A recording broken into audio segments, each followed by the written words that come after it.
Mark says you should look at me instead of the camera. Okay, fine. I prefer that anyway. You're ready. Okay, well, what I wanted you to say to me is what I said about your philosophy on if you could change things, you change them, don't walk away from them. Well, I mean, basically that is our philosophy. I mean, we, you know,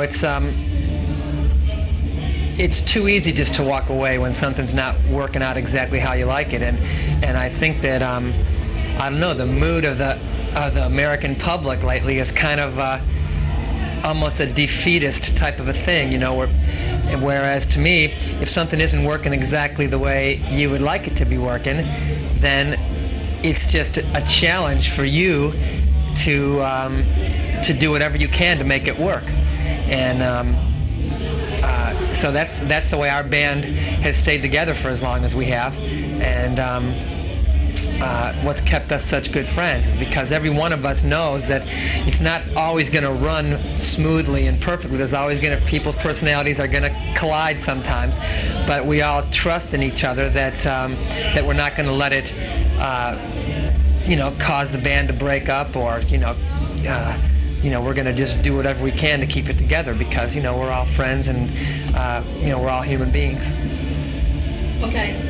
My next question was, well, you mentioned one, what is your secret for getting on so good? I want to ask you just some miscellaneous questions. What is your favorite song by REO Speedwagon? Wow. That's a real tough question to answer because I don't know if I can even answer that. I mean, it's... You know, you love different songs for different reasons, and you know, I've written a lot of songs over my career, and REO Speedwagon has recorded 15 albums with 10 songs per album, so there's 150 songs to choose from right there. And you know, some songs have I mean, every song that you write has a personality of its own. It'd be like if you were a mother and you had 10 children and someone said, which one's your favorite? Well, you'd have a hard time answering that question, I think. If you knew everything that you know now about the music business since you started into it, would you do it over? Would I do it over? Uh-huh. Oh, yeah. Absolutely. Have you had to make a lot of sacrifices?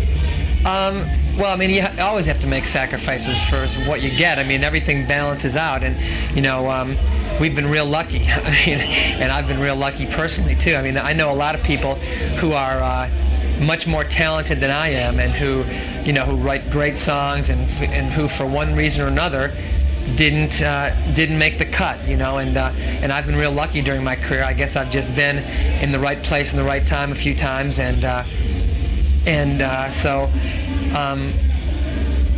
yeah, I would do it again. It's been great. I mean, there's definitely been sacrifices, but I think it's been worth it. On your tour, you always come to the Tri-Cities. Oh, yeah. And I say to the Tri-Cities because this will be airing in the Tri-Cities. Right. Is there a reason for that? Well, we've, let's see. I'm trying to think of when the first time we came here was. I think the first time we came here was back in about 1973, opening up a show for Black Oak, Arkansas. And we did real well here then, and so we've just been coming back ever since. And how has success affected you? Well, you know, I don't know. It'd be hard for me to answer that. I mean, I feel like it's been good for me. You know, before the band was successful, I was real frustrated because I always felt like, you know, deep inside that that I had something to offer, you know, and so there was a lot of frustrating years where our albums just kind of came out and didn't quite sound like we wanted them to, and for one reason or another, just never really busted open nationwide. And then in 1981, we just had a tremendously successful record with High Infidelity, and ever since then we've been learning to deal with this success. And I mean, there was a little while right after the High Infidelity record when it first hit where, you know, it kind of freaked me out. It happened pretty quickly, you know, and so I had some work to do just on a personal level, you know, to kind of, because I felt real successful in my career with my music, but what I realized then was that my personal life had kind of taken a back seat to, you know, to my career, and so I felt like I needed to spend some time, you know, working on the relationships that I had with people.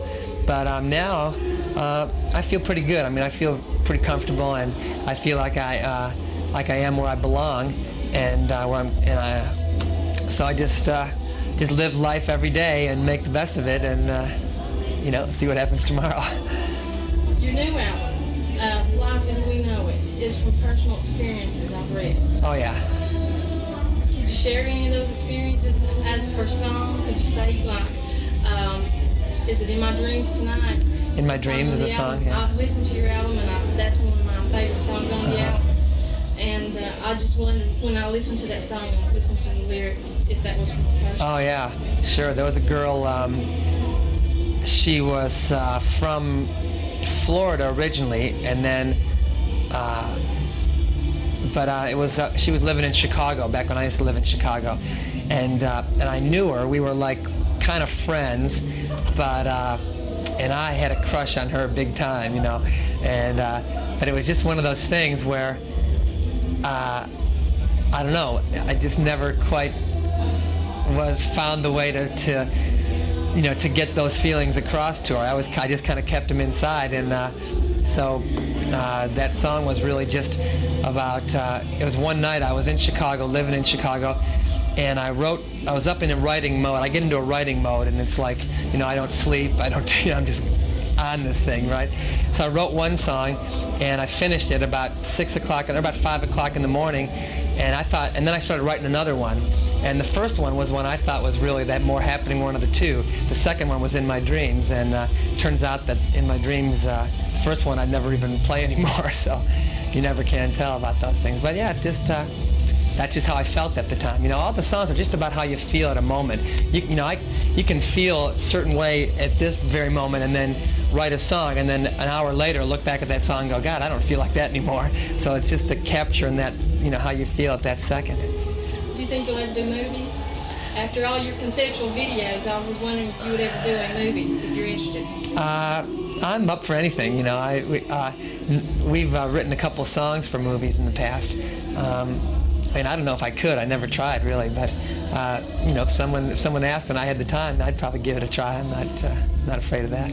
You know, you told me that you all are a fun group, like the Marx Brothers. You like to have fun and everything, and that's why I was thinking, you know, y'all might do a movie. Yeah, well, that was we had a publicist who was trying to kind of put an image on us for a long time, and he came up with the Marx Brothers of rock and roll. To me, you know, that's almost blasphemous. You know, the Marx Brothers are so great. I mean, some of my favorite movies are by the Marx Brothers, and to compare us to the Marx Brothers is stretching it a little bit. We do like to have a good time, but you know, comparing us to the Marx Brothers, that's that's stretching it a little bit. We had a good time one time in Johnson City. We were staying over at the Caravel, or is it the Caravel Hotel? Camara, the Camara Inn. Yeah, we were staying at the Camara Inn, and we were kind of bored, and we decided we were going to have a little party, and a couple of people in the band dragged their furniture out into the parking lot of the Camara, and sooner or later we all had our furniture out there. We were, you know, we're making sandwiches, drinking beer and stuff, and having a good old time. After a few minutes, the police showed up, and there was about 100 people like standing around the periphery of this parking lot. And our pilot, who is a crazy person, he all of a sudden, we hear the sound of a helicopter getting closer and closer. Sure enough, it was our pilot. He landed the helicopter in the parking lot of the Camara, and we all jumped in and took off and just left this big mess in the parking lot. So we do manage to have a good time. I guess that's another reason we like to come back to Johnson City. It brings back good memories to us. Listen, I've got to run. Okay, I understand. Okay? Things can happen, sure, I can tell you. I wrote that, me and my brother, Jeffrey, wrote that song together. It's a love song, sort of, if you can believe that.